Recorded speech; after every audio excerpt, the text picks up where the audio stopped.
Welcome to Roll for Noodles, the series where I make a randomized noodle dish for my wife. This series is inspired by Adventures in Ardia's Roll for Sandwich. Let's get started with our Roll for Noodle shape. And we've got a 3 for Kung Food Ramen. Next up is the Roll for Sauce. And we have another 3 for Alfredo. Now let's do our double veggie roll. First, we've got a 4 for edamame. Oh, and another 4! Double edamame! Now it's time for the roll for protein. Ooh, we rolled a 1. No protein. Okay, well let's roll for postability. A 13 for egg yolk. What a surprise! And let's finish up with our finishing touch.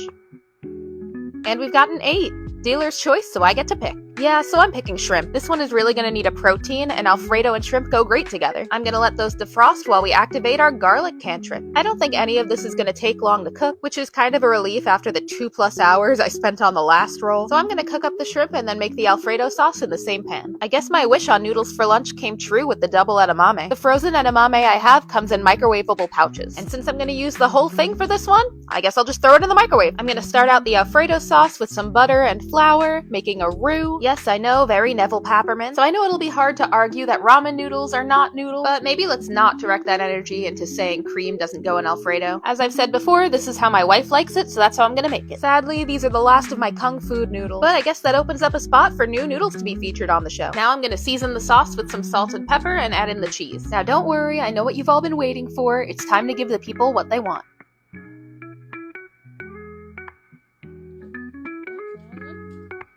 Sit. Sit. Right, give me a spin. And down. Good. And no. Okay. And over. There we go. Good boy. He's like a quarter of the way to roll over, but we'll get there eventually.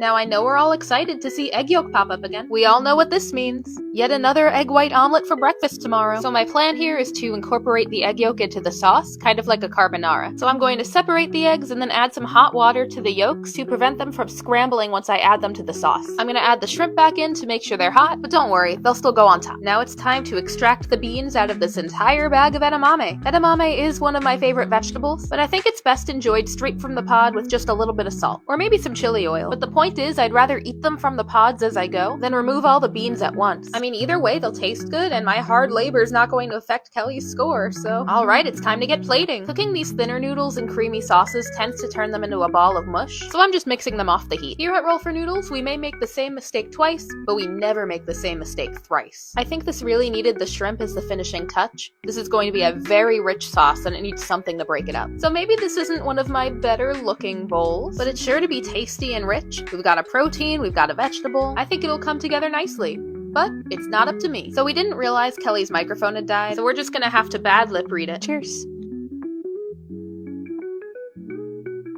Alright, the moment you've all been waiting for. Now, in this bowl, there was some creaminess going on. There was actually a protein, which I later found out was not really rolled, and then the edamame. Now, typically, the egg is very heavy when you add it into the Alfredo, but with the edamame, it balanced it out really nicely, and the shrimp was the perfect protein to go with this. The only thing that I would take points off for was that it was a little too salty from the egg yolk, but other than that, this was so delicious.